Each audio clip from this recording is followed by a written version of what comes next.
If you had told me last month that an Ubisoft title released in January would be this good, I would have laughed in your face and paid you no mind. Well, in the grand scheme of things, I would now be eating my words because Prince of Persia: The Lost Crown on the Switch is a phenomenal return to form for the time-twisting platformer. Hello and welcome to Switch Scheme. In this video, we're going to be taking a look at Ubisoft Montpellier's newest gaming edition, Prince of Persia and the Lost Crown, diving into the story, gameplay, audio, and overall value. If you enjoy the content, drop a like and sub. Was this the game on your radar for the year? And if it wasn't, will it be now after this review? Let me know in the comments down below. The game releases in a few days, but thankfully I was able to get my copy a few days ago thanks to some friends in high places, so I'm able to get my review out to you now. The story is one of the things that surprised me the most about this game. It starts off with a rather huge twist on expectations, where your main hero is trying to rescue the title-named Prince of Persia. A plot twist I did not see coming, as you would expect to be playing the prince himself. This isn't really a spoiler, since this is literally the narrative that launches the game, and from there it's just a roller coaster of world building, exploration, and backstabbing. As time is a core concept to the series, you can expect things to go awry quickly as things play out. It's truly a great story, and one that I was not expecting to care about at all, but thanks to, I guess suppose, an early betrayal of sorts, I quickly became interested in seeking vengeance against those who wronged me. Thankfully, the game isn't too long, so they were able to tell the story in a tight package well enough that it doesn't outplay its welcome or bore you with long drawn-out exposition. You'll visit numerous terrains on your journey, each gorgeously illustrated and popping up on screen, and the adventure is great from beginning to end.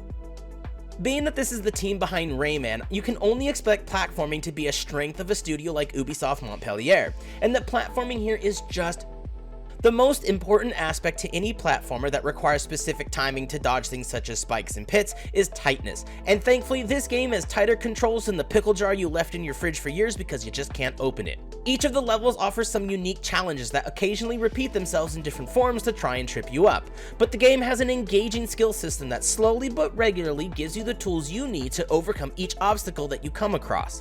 What makes this game so compelling here is that the game utilizes a very familiar formula to any Metroid fan. There's quite a bit of backtracking once you unlock certain abilities that, as you guessed, open up new areas that were previously inaccessible. It's a tried and true formula that, if overdone, feels a bit copy-pasted, but here it works well within the confines of the world, and it makes sense thanks to the environments and level design. In some cases, with these backtrack Metroidvanias, things can be a bit too inconvenient, where it's kind of obvious where you can and can't go because the game has no ability to make the new areas seamlessly integrate with the existing explorable regions. Thankfully, because of all the secrets sprinkled throughout, it encourages you to try your new traversal abilities everywhere that you've already been. Besides the platforming, which we've established as a highlight here, the combat is also stupendously fun. You hack, slash, dash, parry, and dodge, and the animations when you get those perfect parries or finishers are the icing on the cake. The boss battles are grandiose and feel epic most of the time, and a simple but effective buff system allows you to further customize how your hero works within the world to fit how you want him to function, whether it's something as simple as doing more damage or having better dodge windows. There are a few mechanics here taken straight from other games. Imitation is the highest form of flattery, and that couldn't be more true here. From a few other mechanics taken straight from other juggernauts in gaming, that once you interact with the system, you'll instantly say to yourself, oh, that's just like X. The game does it respectfully enough, and because of the world that it's built, it makes sense without feeling like a forced integration. It's not all perfect though, but it's damn near close. There are some slight, and I mean slight, performance issues. I rarely, if ever, had them occur while in combat or during platforming sections, which is honestly all I would have cared about. Most, if not all, of the issues occurred during cutscenes, which, although never fun, it meant that the buttery smooth gameplay was never hindered. Honestly, when it comes to performance, it truly makes me wonder how this fast-paced, tight, near-perfect game could run on the Switch while looking this good, and something like Mortal Kombat 1 came out in the shape that it did. One more aspect of the gameplay I want to mention that I really appreciated, and I noticed a few other reviewers also mentioned, was the accessibility options. For a lot of people, myself included, these tight, precise platformers can sometimes feel a bit too punishing, needing pixel-perfect parry reactions or jumps timed down to the millisecond. And although these challenges are exactly what fans of this genre want, sometimes, gamers like myself who generally play turn-based RPGs or first-person shooters, it's nice that this game offers so many options to basically lower the need for such precise timing. You can change things like the parry window, you can change the damage output and input, and you can even change how quickly you charge your ult meter, and there's a ton more. meaning that regardless of the type of player that you are, you can tweak the difficulty to fit perfectly into the game that you want it to be. For example, I kept most of the game sliders and meters at default, but I did have to change the parry and dodge windows just a tad because the slight delay that I can sometimes get playing on my capture card. It's an older one that needs replacing, and it really helped bring up my enjoyment of the game overall because I no longer felt punished thanks to my aging hardware.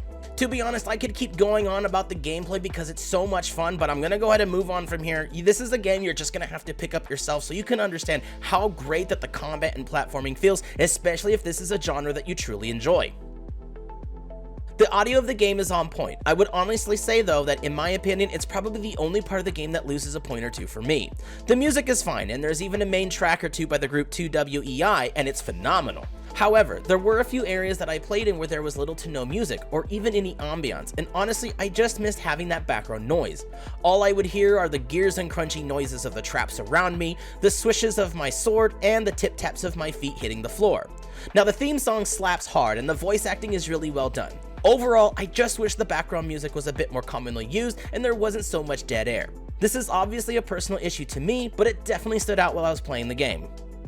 Now the game comes in at $50 US, which honestly actually feels like a respectable price for the adventure. It took me personally about 14 hours to complete my playthrough, and that seems to be on par with most. However, I have seen some comments online from those who said it took up to 20 hours because they were hunting down every secret and trying to complete the game in its entirety. The good news is though that because it bolsters such a strong Metroidvania backtracking system, replays are always welcome as you can decide during each playthrough how far back you really feel like going to see what you missed. And there's also that amulet system which changes the buffs that your characters had that I discussed earlier in the gameplay, which can further change how each playthrough goes. For me, the value is on point.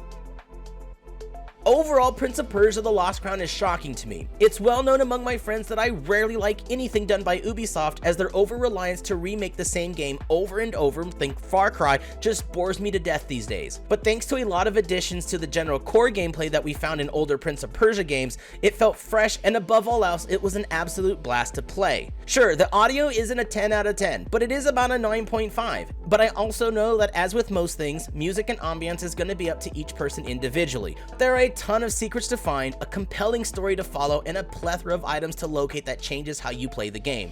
The replayability is high, and for me, the value is perfect. Prince of Persia: The Lost Crown is one hell of a start to 2024.